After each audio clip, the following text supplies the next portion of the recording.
LUAN Emotional Podcast. Conversations for inspiration on the go. We offer on-the-go inspiration because our whole heart is set on beauty and our best bets are set on art.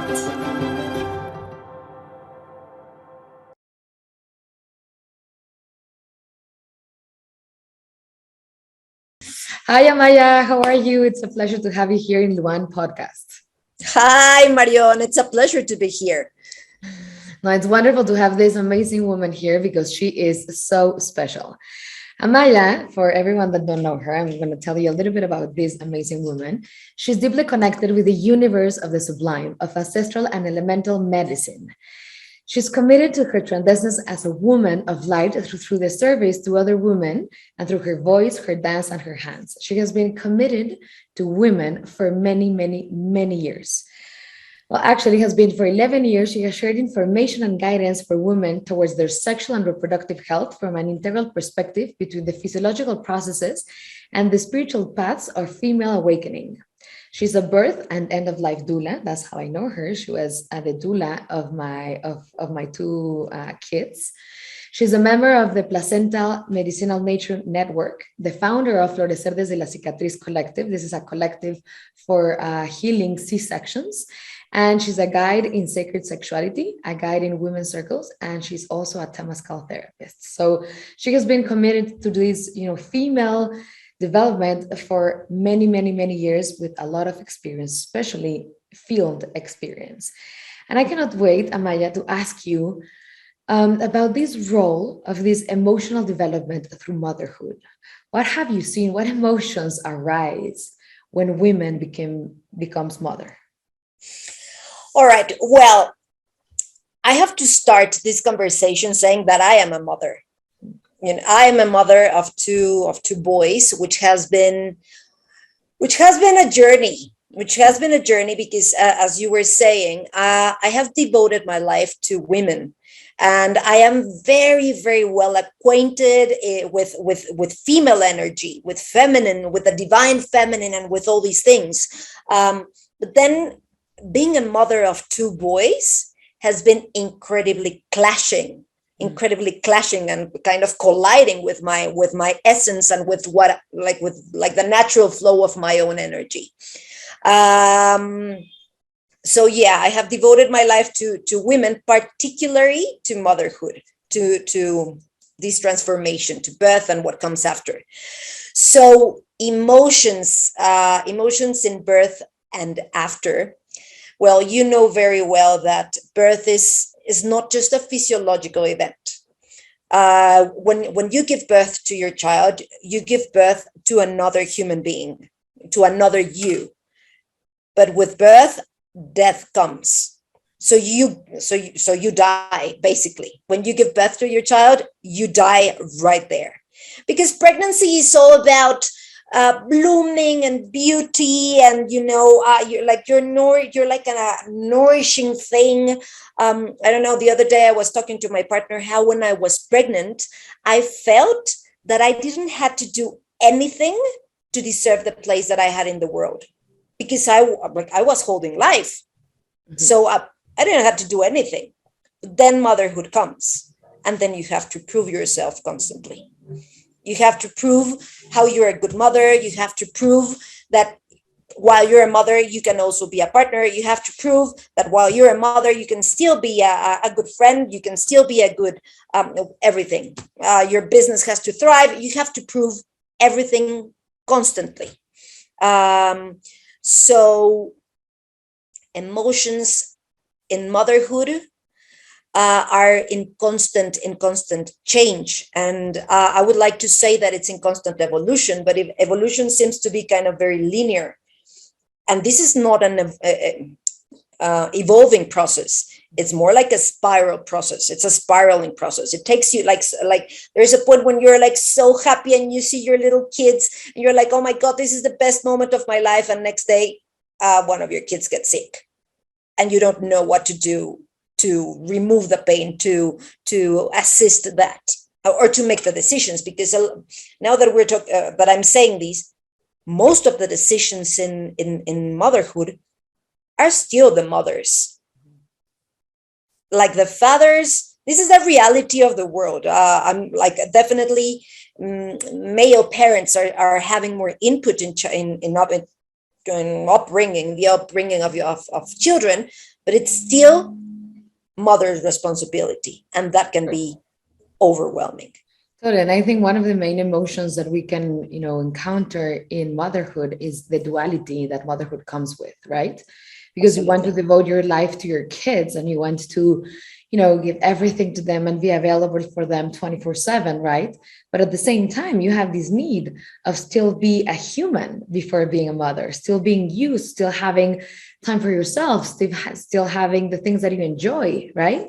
So it's sometimes Absolutely. I think one of the emotions that you find most can be this overwhelming experience of, of having all of the responsibility and the time dedicated to the kids. Because back in the day, we used to raise in community, right?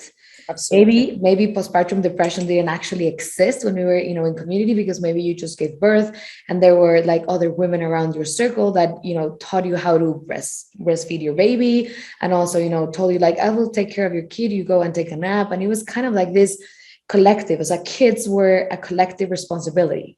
And nowadays Absolutely. is that like this single unifamiliar, essence or responsibility. And then, most of, the fathers, they might need to go back to work depending on the maternity leave of the company. But we're talking that maybe sometimes it's 5 days, right? And In maybe Mexico, in Mexico, it's 5 days. exactly, in Mexico it's 5 days, and maybe in other countries, I've seen that in some countries, like at the most, like 6 months, or maybe like one or two countries around the world, like 12 months, but that's like really exaggerated. Like for most Yeah, that's like in Scandinavia and exactly. Australia, New Zealand. That's Exactly. But that. in most of the world, it's 100% the responsibility of a mother that, has just given birth, that she's not in the best shape ever. She doesn't have her hormones, at the best stage. And also she's sleep deprived because taking care of the newborn. And not only if it was like the first child, she's learning. If it's the second child, she might have another toddler. If it's the third child, she might have two other toddlers and so on, right? So it becomes overwhelming. What haven't we designed correctly in this upbringing of children? I think that many things. Definitely, the what you were saying. The shared responsibility within a community to raise children is something that we are lacking, and I think that we are already paying the toll, and we're gonna pay it. It's gonna get more expensive Mhm. as life goes on. It's gonna get more expensive if we don't make changes, and I don't mean that just in the like in the toll that the mother pays. Mhm. It's gonna be more expensive for governments, for children, for families, for schools, for everything. It's we're paying a very expensive tax there. Mhm. Um, and then we were talking before about how feminism has affected that.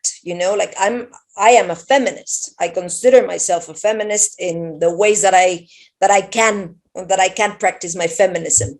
But definitely it has really put a lot of weight in women.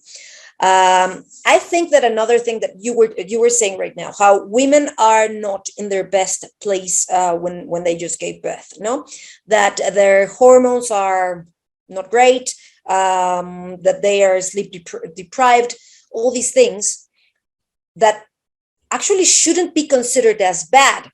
When you're like, the thing is that we have been fighting against feminine for a very long time. The hormones, the hormonal levels that a new mother has, are the ones that she needs for doing that monumental job that it's raising a newborn. The thing is, we come back again to community.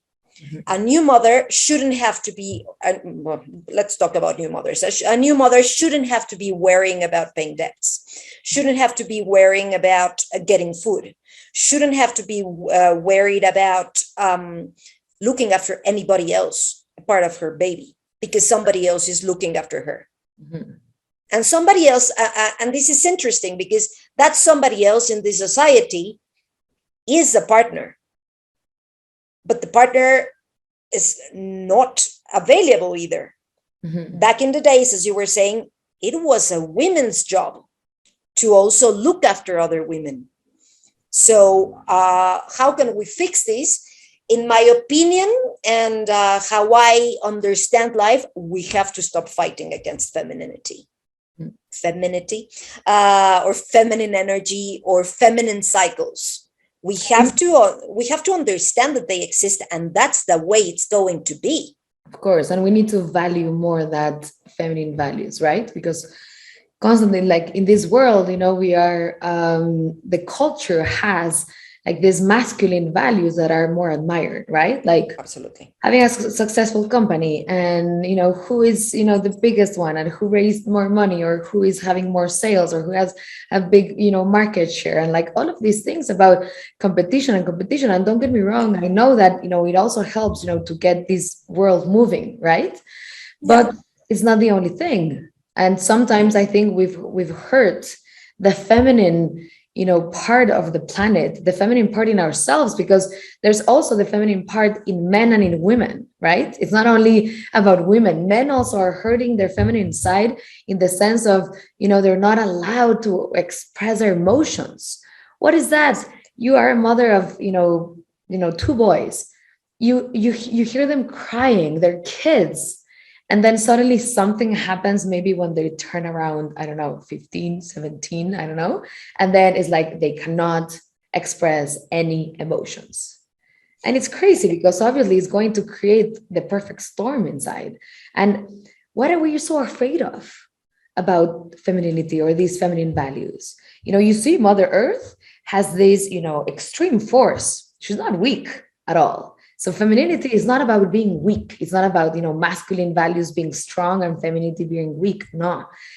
I think maybe it has to do more with fear. Absolutely. I think, Mother Earth, the planet, it's a she. Like, however you want to see the planet Earth, it's a circle. Just by that, it's a circle, and circular energy curves are feminine in its essence. And absolutely, fear is what has turned society this way, like fighting against femininity. Why are they afraid? I think because the feminine energy can be incredibly wild, and it can be incredibly powerful, and the real feminine energy is untamable. Mm-hmm. It's completely untamable. And I see it in birth. A woman giving birth, even if they have their hands strapped on, which I have seen, and it's horrific, even if they have I don't know how many interventions, birth will happen, no matter how much they want to control it. And that's a natural feminine energy that will just burst, and that will just collapse everything if it has to collapse everything. So feminine is not only pretty, is not daisies and sunflowers and butterflies. That's a part of feminine energy, or maybe masculine energy as well. Like if you see, for example, birds, when they are mating, the pretty ones are the guys, not the girls, like they have all these plumage, and it's all colors and stuff.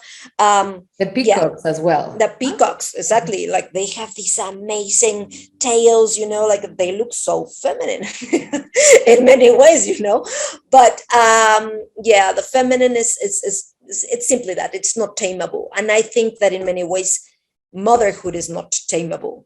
And we have also wanted and tried very hard to shape how mothers should be. Yeah. The criticism that it exists around motherhood, if a woman is doing a good job or a bad job, is insane, right? Everybody tends to have an opinion and criticize, when sometimes maybe you don't even know the background of the person, right? Everybody's having their own internal battle, and everybody is trying to do the best job, no? Something that also fascinates me about, and I think it's quite funny, how we humans are, but we tend not to value feminine energy. And the only vehicle, like, for example, if you want to go to, I don't know, to US or to Europe or to Australia or to whatever. No, maybe this is ways to take a flight. That's your means of transportation to get there, right? Sometimes obviously you can get a car or a train, depending on where's your geographical location, right? And the transportation of arriving to this planet is through a woman. So if it's our Yeah. means of transportation, it's the only way we can arrive to this planet, right? For animals, for mammals, everything. Why aren't we embracing and on understanding that energy as it is, and we tend to minimize it with this culture around the world? Yeah, and now that you're talking about this is a very prickly topic. But nowadays, people will hear you and will tell you, no, that's not true. Life can also come to the earth through a man that has a womb, you know. Yeah. And saying that, sure, absolutely, but that man has a womb, and whether we want to see it accepted or not, the womb is feminine. Mhm. There's no masculine in the womb. There's no, I'm very sorry, but there's no masculine in the womb. So because it's a vessel, vessels are feminine energy. How do you say this? Like where you put things. Yes. No, Container. Yes.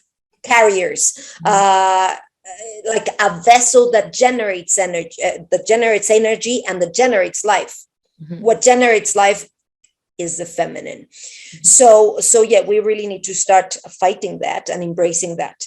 And to embrace that, we have to embrace mothers. And I don't know if I have said it here before, but birth is not just something that mothers should be like caring about. This should be everyone's business. Mhm. The new arrivals and the mothers should be everyone's business. If we think about ancient societies, what is in the center are the children, the elders, and the mothers. Mhm. The mothers have different kind of, I don't want to say levels, but if you're a mother of a newborn, you're in that center. If you're a mother of, I don't know, a toddler, you can be outside of the circle, providing to children, new mothers, and elders. Mhm. Obviously, if you're a mother of an adult, you're outside of the circle, providing, like, as an adult, holding space for these. Why these? Because this is the seed. It's not because they're weaker. No, it's because this is the seed. Children are the seeds of the future, and the elders are the seeds of knowledge. Mhm. And the mothers are the holders of the seed. So what we do nowadays in our societies is put the elders, the children, and the mothers outside of the circle. Mhm. Because it's uncomfortable to be around boobies licking milk, and it's uncomfortable to be around sticky hands and yelling children, and it's uncomfortable to be around an older person that cannot really do much, and it's not productive. So let's just put them on the sides, to childcare centers, to it's not asylums, to elder care centers, and the mothers. Well, we don't really know what to do with the mothers, because it's like, okay, but they're productive, so let's use them because they can still be productive, but they're not as productive as I want. So it's very uncomfortable for a nowadays society to where to place mothers. And we are missing out on the things that we can learn from each of them, no? Right? So you see indigenous communities that they, have the elders as a wise, people around, the ones to get advice, the one that, they have more experience, they have seen it all. I know that maybe today they might be lacking technology, or they might be lacking like new trends or stuff like that. But, they have been through many things that we as humans, now as like younger people, have been through, right? So maybe, just listening to them could be a good piece of advice. And maybe kids, for example, could show us that kind of like sense of being in awe and wonder around the world that sometimes us as adults we might forget, right? You see children that they get, impressed by seeing an ant, or impressed by seeing at the moon, or impressed by or asking questions, like the typical why question, right? My Mm. kid right now is doing kind of like the 5 or maybe 8 whys, no? Like, mom, why is the sky blue? And why is that? And why? And why? And why? And sometimes if we use that, that process with us, we can achieve like, okay, if I'm feeling, for example, anxiety, and why is that? Okay, and then you arrive, and then why, and then why, and then why, you arrive to like really kind of like the meat, right? Of maybe of something that can be bothering you. So you have many characteristics and many values that we can learn from them that we are not learning because we're saying like, if it's not useful, if it's not useful to produce, then we don't need them. As if what? As if what we're running around the world to produce, to what? Right? Because at the same time, we have amazingly high levels of waste around the world, wasting food, wasting plastics, wasting many things. So it's not only about if they're useful or not for what, right? Exactly. Useful for wisdom, useful for what, right? We need to change those values. Yeah. We want to capitalize on everything, and with this thing that you were saying about, for example, the elders, I think that it's really important that we see that we're lacking elders. Sometimes I'm about to turn 40. I'm 39 right now, and sometimes I feel that I have to be an elder now. Like that kind of responsibility and also gift has been kind of, okay, there are no elders, you've been doing the work for however long, so you are a matriarch now. And I'm like, no, I need someone behind me. I need someone to look up to. And you know what? We don't have that. Why? Because the elders right now, the people that should be our elders right now, they haven't been preparing themselves to be that. Mm-hmm. So we are lacking those places that help us, like with this motherhood situation, like if you look up or back to your elders, then you will find answers, very simple answers, but you will find those answers there. But for example, the role of the grandparents in raising children right now is very, very, very complicated for them, because before, exactly, the elders were the ones that made all the decisions. This child is going to be baptized. This child is going to be named after blah, blah, blah, blah, blah. And all the decisions were made by the grandmother and the great grandmother. And now they don't have a say. Mm-hmm. They don't have a say. They are nothing. And we really have to question that to ourselves. Where are we putting like in this case, our parents that are already grandparents? Where are we putting them in raising our children? We feel that we have all the knowledge because we have access to all these things and to all these courses and to all these things. And we are not honoring what they have gone through. And that's what was done before. And with children, we can definitely learn a lot about children. But I think that we can learn more about what we can do for children. And you don't have to be a parent for that. And this is something that has been, around me for the past, I don't know, couple of months or something. Children are not just humans. Like the little ones, the offspring of Mother Earth, are the ones that we should be looking after. Why? Because we have taken control of the planet. So now that we have taken control of the planet, then we have to look after everyone's children, whether we decide or not to be a parent. Mm-hmm. We have to look after the tree babies. We have to look after the squirrel babies. We have to look after the deer babies. We have, after taking all that we have taken, now it's our responsibility to look after all those babies around the world. Totally. And I think there could be, different opinions about, maybe why would we need to face on children, right? If we are having these climate change issues, right? And maybe you as a mother, maybe you've been also faced with like, oh, you care for Mother Earth, right? You care about climate change. So then why did you have kids, right? And I understand that point and that questioning, and I think it's completely fair and valid. And Yeah, the yeah. other day I was reading this article that stated that, there was this viral graph that went out, circulating, that it stated that one of the things to help climate change was not to have kids, was not to have kids, and not to eat meat, right? And that kind of like became viral. But then there was this article published by a scientific paper that said it had this graph about what is a world where people don't have kids and there's no government policy on climate change. And there was another graph about what happens if people have kids and it was like two graphs, one about having kids Yeah. and having kids and no change in policy, and the other one about not having kids and no change in policy, right? And you could see the difference between them. And the article stated that we will not be able to fight climate change, as a humanity, if we do not do the policies change. That's where exactly, we can raise, because at the end also we would need, the species. And when we are old as a community, as a society, you also, governments need, younger people, so then eventually you can have a workforce and everything. But it has to do more, not about having or not having kids. I know that maybe today you won't have 6 kids, 8 kids, 10 kids, as in back in the day, but we need to focus also on policy changes, to protect Mother Earth. Right? What other values have you seen that we should start implemented to embrace more and to value more Mother Earth?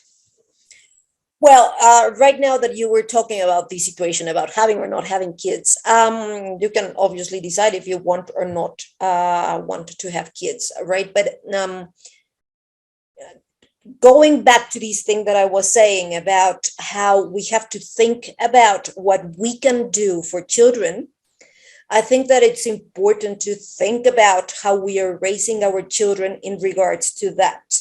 And that's why I think it's important to have children. I'm not saying that everyone should have children, but who wants to have children, have children. Mhm. Have children and raise them well. Because we have, can I swear? Yes. We have fucked up this planet, and then our responsibility is to leave people that then, sorry, but that will also take the responsibility of fixing and providing, because a lot of the animals in the planet have lost their ability to do that because of our practices.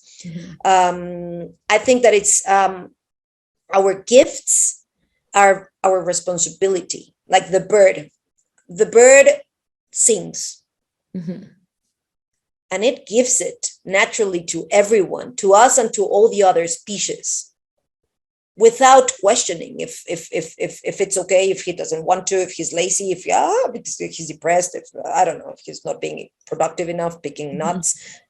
The bird sings, and that's his gift or her gift to the planet. What is our gift as a species? And what is our gift as individuals? Like, it's very pretty to be like, very beautiful to see these courses. Find your gift, find your true gift, blah, blah, blah. It's not for you. It's for everybody else.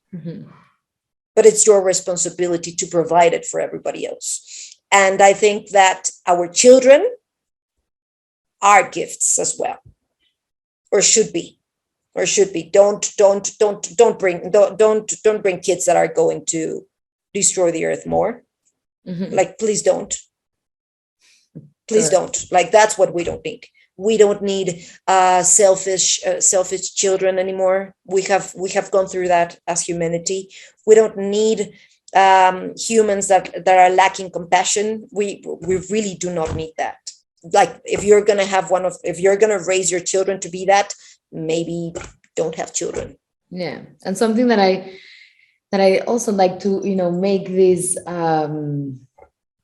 space for it is also, for women that don't want to have kids. I think it's completely valid. And I admire that a lot, because we tend to be in a culture that eventually we confuse that the female identity all the time needs to come with kids or with motherhood, and it's not Mhm. the case. I have many friends that they decided not to have kids, and I think it's very, very admirable. I think it's, wonderful to stand up and to, feel like, okay, this is my lifestyle, this is where my gifts are. I think that I will not become a good mother, and I stand by that. And I think it's amazing for women who decide, by their own means. I have friends that, they're married, they're everything, and they decided not to have kids, and their identity of being a female does not have to do anything if you're a mother or not. Absolutely. And it's not even questioning if you're going to be a good or bad mother. Like, people that choose to be mothers are shit mothers, me included sometimes, So it's, do you want it or not? Mhm. And that's not gonna complete you. If you Totally. want to have children, and you can't, then that's another issue that we can talk about, like the massive raising of infertility in humans. It's really shocking, but that's another story. But if you do not want to be a mother or a father, really, it's not something that anybody should impose to anyone. I've seen it so many times. Mothers that have one, two, three babies, that had the babies because it was the next step. Yeah. They got married, they finished high school, they went to uni because that was what she needed to do.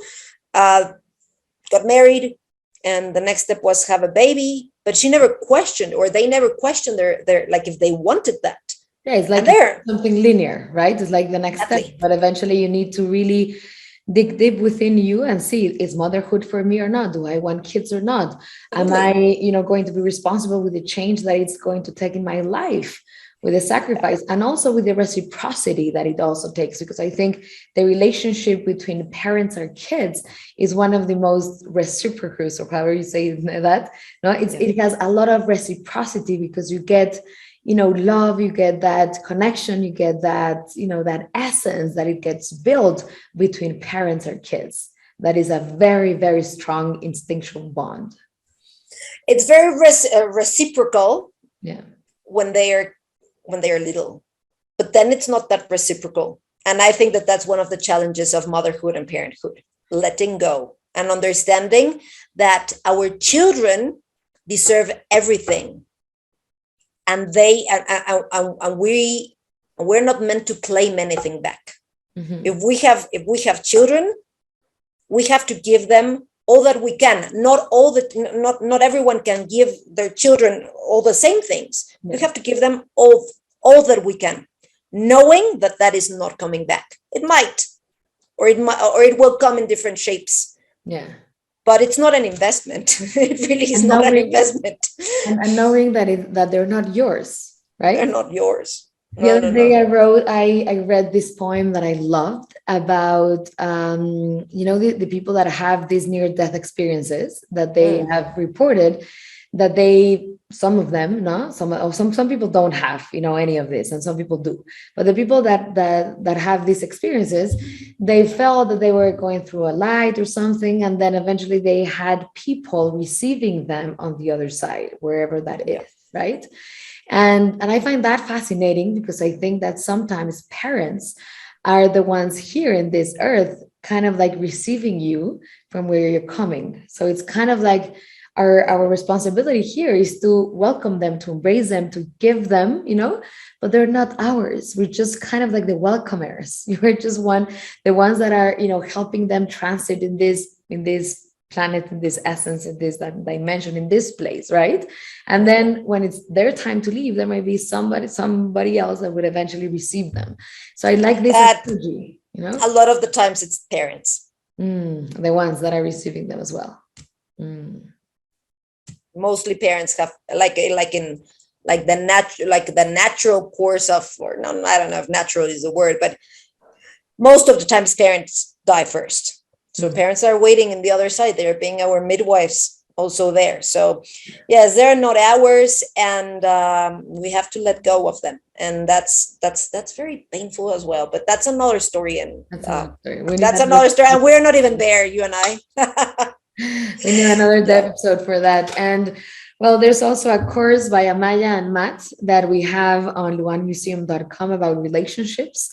So I really recommend it. It's a fascinating journey through relationships. And for whoever is interested, you can log into the webpage and see the course there. And Amaya, to close, because I know that time is tight, I would like to ask you a few questions. There are 10 questions to answer in one or a few words. Just try to keep it short. Okay. The first answer is the right one, the ones that comes to mind. There's no right or wrong, so just flow. Matt? All right, the pressure is on. What is art for you? Art is me. Nice. Your favorite author? Right now, Annie Daughter. An advice that changed your life? An advice. Okay. I guess be true to yourself. The best quality in humans? The ability to enjoy pleasure. A book that you recommend? Well, right now I'm braiding sweetgrass, and it's amazing. What feeds your soul? Beauty. The most pressing issue for humanity? Most pressing as fuck.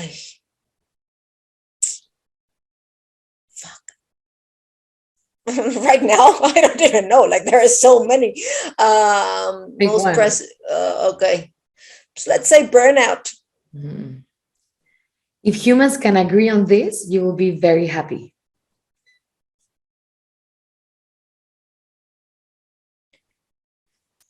Self-compassion comes first. What would you like to scream to the whole world? That Mother Earth loves us. And the last one, what is it that you have lived that no one could miss experiencing it? Fuck, I'm going to contradict myself now, but giving birth. Nice. That's the duality of life, right? Yeah. World. Contradictions. I don't know. Well, but there are some other experiences in life that are similar to the intensity of giving birth. Yeah, anything that produces DMT. Exactly. Let's just leave it there. Yes. For people that don't want to, or are not having birth, you can also have that experience or that connection with DMT through other means. Exactly. Other journeys. Exactly. Amazing. Well, thank you so much, Amaya. It was a pleasure to have you here. And thank you so much for sharing your knowledge and your magic with us. No, thank you so much. It really is always a pleasure to be here. Like, I love LUAN. Thank you. We love you. We love you from the bottom of our heart. Want to keep the conversation going? LUAN, the world's first emotional museum, designed a global online experience to inspire and explore. Follow us on Instagram, YouTube, Telegram, and visit our site at luanmuseum.com to engage creatively.